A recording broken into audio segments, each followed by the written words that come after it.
Hello everyone, welcome to Endeavour immigration. This is Gaurav Arora. आज की इस वीडियो में मैं बात करने जा रहा हूँ ऑस्ट्रेलिया स्टडी वीज़ा डॉक्यूमेंट्स को लेके। अगर आप भी अपना ऑस्ट्रेलिया का स्टडी वीज़ा 2025 या 2026 में लॉन्च करने वाले हैं तो ये वीडियो आपके लिए है। इस वीडियो में हम कंप्लीट डॉक्यूमेंट चेकलिस्ट के बारे में बात करेंगे कि आपको एडमिशन के लिए क्या क्या डॉक्यूमेंट चाहिए होते हैं, जेन्युइन स्टूडेंट टेस्ट के लिए क्या क्या डॉक्यूमेंट चाहिए होते हैं, और उसके अलावा वीज़ा एप्लीकेशन के लिए कौन कौन से डॉक्यूमेंट आपको रिक्वायर होते हैं। और हम कुछ टिप्स के बारे में भी बात करेंगे कि कौन कैसे आप अपनी वीज़ा एप्लीकेशन को इम्प्रूव कर सकते हैं, और इसके अलावा कैसे कुछ मिस्टेक्स को अवॉइड करके आप अपने वीज़ा के चांसेस इंक्रीज़ कर सकते हैं। तो वीडियो को शुरू करें इससे पहले अगर आप हमारे चैनल पे फर्स्ट टाइम विजिट कर रहे हैं तो please do subscribe our channel. इसके अलावा आप हमें फेसबुक एंड इंस्टाग्राम पे भी फॉलो कर सकते हैं। तो आइए वीडियो को शुरू करते हैं। तो सबसे पहले तो गाइस, अगर आप अपना ऑस्ट्रेलिया का स्टडी वीज़ा अप्लाई करना चाहते हैं तो आपको अपनी एडमिशन लेनी होती है किसी यूनिवर्सिटी या कॉलेज में। तो आपको ऑफर लेटर अप्लाई करने के लिए जो एडमिशन रिलेटेड डॉक्यूमेंट चाहिए होते हैं उसमें आपका पासपोर्ट आ जाता है और एकेडमिक डॉक्यूमेंट्स आ जाते हैं। तो एकेडमिक डॉक्यूमेंट्स में आपके 10th के बाद के सारे डॉक्यूमेंट शुरू हो जाते हैं। आपको अपना मैट्रिकुलेशन का सर्टिफिकेट देना होता है और इसके अलावा आपको अपना 12th का सर्टिफिकेट देना होता है। तो बहुत सारी यूनिवर्सिटीज़ 12th के सर्टिफिकेट के साथ 12th के एडमिट कार्ड की भी डिमांड करती है। वो चेक करती है कि आपने जेन्युइन अपना 12th अटेंड की हुई है, कोई फेक सर्टिफिकेट तो नहीं बनाया हुआ। स्पेशली सीबीएसई वाले बच्चों को एडमिट कार्ड मिलता है, वो भी यूनिवर्सिटीज़ ने अपनी लिस्ट में लिखा हुआ है कि वो मैंडेटरी है। इसके अलावा आपको अपने बैचलर डिग्री के डॉक्यूमेंट्स देने होते हैं अगर आप मास्टर डिग्री के लिए अप्लाई कर रहे हैं, या इसके अलावा आपने कोई पोस्ट ग्रेजुएट डिप्लोमा या मास्टर डिग्री जो भी हायर स्टडीज़ इंडिया से की हुई हैं, और आपको वो भी डॉक्यूमेंट्स प्रोवाइड करने होते हैं। उसकी मार्कशीट्स होगी और उसके सारे सर्टिफिकेट्स हो गए। देन आ जाते हैं आपके आइल्स या पीटी के स्कोर, या इसके अलावा जो भी आपने अपना इंग्लिश लैंग्वेज का टेस्ट दिया हुआ है। Currently Australian immigration is expecting 9 types of total English language test. तो उसमें 9 तरह के टोटल टेस्ट एक्सेप्टेड है। जो मोस्ट पॉपुलर हैं वो आइल्स एकेडमिक एंड पीटी एकेडमिक ही हैं।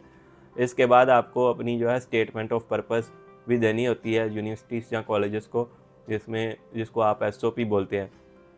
तो अब हम बात कर लेते हैं कि आपको जीटी के लिए क्या क्या डॉक्यूमेंट्स की ज़रूरत पड़ती है, टू जो कि बहुत ही एक क्रूशियल स्टेप है टू गेट योर सीओई। क्योंकि जब तक आपको अपनी सीओई नहीं मिलती यूनिवर्सिटी से तो आप अपना वीज़ा नहीं लॉन्च कर सकते। तो जब आपको अपनी जीटी अप्लाई करनी होती है, जिसको जीएसआर जेन्युइन स्टूडेंट रिक्वायरमेंट्स भी बोलते हैं, तो सबसे पहले आपको अपने स्पॉन्सर्स की बैंक स्टेटमेंट प्रोवाइड करनी होती है 3 to 4 मंथ्स की। तो इसके अलावा यूनिवर्सिटीज़ पिछले 6 मंथ्स तक की समटाइम्स स्टेटमेंट्स मांग सकती हैं। वो डिपेंड करता है यूनिवर्सिटी पे या आपके कॉलेज पे कि उनको 3 महीने की स्टेटमेंट चाहिए या उससे ज़्यादा की चाहिए। इसके बाद लोन अप्रूवल लेटर, जो बच्चों के पास अपने खुद के फंड्स नहीं हैं और उनके पेरेंट्स एजुकेशन लोन लेना चाहते हैं, तो उनको एजुकेशन लोन अप्रूवल लेटर भी प्रोवाइड करनी होती है, जिसमें से जब उनकी जीटी क्लियर हो जाती है तो लोन डिस्पर्स हो जाता है। इसके अलावा इनकम प्रूफ ऑफ स्पॉन्सर्स, तो जो भी आपके स्पॉन्सर्स हैं, आपके पेरेंट्स हैं या आपके अंकल्स आंटी जो भी हैं, आपको उनके इनकम के प्रूफ्स भी देने होते हैं, जैसे कि इनकम टैक्स रिटर्न्स होगी, सैलरी स्लिप्स होगी और bank statement with salary credits होगी। इसके अलावा अगर जो आपके स्पॉन्सर्स हैं वो सेल्फ एम्प्लॉयड या बिजनेस पर्सन है तो आप उनके बिजनेस के प्रूफ्स भी साथ में अटैच कर सकते हैं, जैसे कि जीएसटी सर्टिफिकेट हो गया। देन आ जाता है एफिडेविट ऑफ सपोर्ट। तो जब आप अपना वीज़ा अप्लाई करते हैं और जो भी आपको स्पॉन्सर कर रहा है, आपको उनसे एक एफिडेविट ऑफ सपोर्ट भी लेना होता है, चाहे वो आपके पेरेंट्स हैं चाहे आपके वो रिलेटिव्स हैं। देन आ जाती है सी एयरपोर्ट्स। तो सी एयरपोर्ट भी आप अपनी स्पॉन्सर से ले सकते हैं। स्पेशली अगर आपके पेरेंट्स आपको स्पॉन्सर कर रहे हैं तो आप अपनी सी एयरपोर्ट भी साथ में अटैच कर सकते हैं, जिसमें आपके पास जो टोटल एसेट्स होते हैं आपके पेरेंट्स के पास सारे मेंशन होते हैं। तो आइडली आपको 1 साल की ट्यूशन फ़ीस पे करनी होती है और साथ में अपनी लिविंग कॉस्ट दिखानी होती है साल की अप्रॉक्सीमेटली, और उतने जो फंड्स हैं आपके बैंक अकाउंट में होने चाहिए। अप्रॉक्सीमेटली 30 से 35 लाख के टोटल फंड्स बनते हैं। तो इसके बाद आ जाते हैं आइडेंटिटी डॉक्यूमेंट्स। आइडेंटिटी डॉक्यूमेंट्स में आपको अपने बर्थ सर्टिफिकेट, नेशनल आईडी जिसको हम आधार कार्ड बोलते हैं, वो प्रोवाइड करना होता है। अपनी मैरिज सर्टिफिकेट प्रोवाइड करना होता है अगर आप मैरिड हो तो जब आपकी जीटी क्लियर हो जाती है तो आपको ये सारे डॉक्यूमेंट्स तो साथ में अटैच करने ही होते हैं अपनी वीज़ा एप्लीकेशन में। इसके अलावा आपको अपनी हेल्थ रिक्वायरमेंट्स के लिए आपको हेल्थ मेडिकल एग्जामिनेशन के लिए भी जाना होता है, जो कि आपकी हैप आईडी से होता है, जिसमें आपका मेडिकल एग्जामिनेशन पैनल फिजिशियन के थ्रू होता है और उसमें आपका चेस्ट एक्सरे या जो भी दूसरे टेस्ट आपकी हैप आईडी पे लिखे आते हैं, जो रिपोर्ट पे आपको जो है वो सारे टेस्ट के लिए जाना होता है। इसके बाद जो है आपको अपनी वीज़ा एप्लीकेशन के लिए डॉक्यूमेंट्स इकट्ठे करने होते हैं। उसमें नॉर्मली जो है ऑनलाइन वीज़ा एप्लीकेशन फॉर्म होता है, जिसमें आपके सारी डिटेल्स के अलावा जो है GSR जेन्युइन स्टूडेंट रिक्वायरमेंट्स के भी 5-6 क्वेश्चंस होते हैं जो आपके एजेंट को या आपके रिप्रेजेंटेटिव को जो है आंसर करने होते हैं।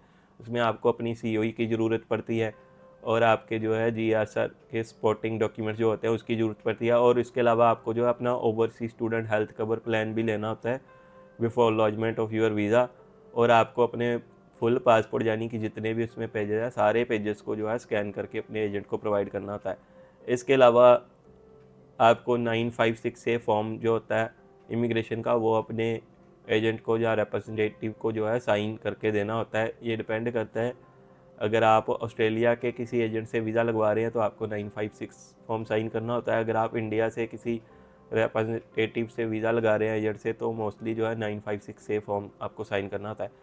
आपको एक बात का और ध्यान रखना है कि आपकी जो ओवरसीज स्टूडेंट हेल्थ कवर होती है वो आपको टोटल ड्यूरेशन के लिए बाय करनी होती है। अगर आप 2 साल की मास्टर डिग्री के लिए जा रहे हो तो आपको 2 साल की इंश्योरेंस प्रीपेड जो है बाय करनी होती है। और अगर आप 3 साल की या 4 साल की बैचलर डिग्री के लिए जा रहे हो तो आपको जो है 3 से 4 साल की अपनी जो है पूरी हेल्थ इंश्योरेंस जो है प्रीपे करके फिर ही आप अपना वीज़ा लॉन्च कर सकते हैं। सो अब हम बात कर लेते हैं एडिशनल डॉक्यूमेंट्स की जो कि हेल्पफुल हो सकते हैं, जो कि ऑप्शनल है, मैंडेटरी नहीं है। इसमें इंग्लिश मीडियम सर्टिफिकेट आ जाता है, जैसे कि MOE भी हो जाती है, मीडियम ऑफ इंस्ट्रक्शन MOI। इसके अलावा गैप जस्टिफिकेशन डॉक्यूमेंट्स मैंडेटरी होते हैं PG स्टूडेंट्स के लिए, अगर आपका कोई भी स्टडी गैप है 6 महीने से ज़्यादा। इसके अलावा स्पॉन्सर्स के एम्प्लॉयमेंट लेटर और बिजनेस रजिस्ट्रेशन के बारे में मैंने आपको बताया था ऑलरेडी। इसमें आप उनके कोई ID कार्ड या अदर एम्प्लॉयमेंट के डॉक्यूमेंट्स है वो भी अटैच कर सकते हैं।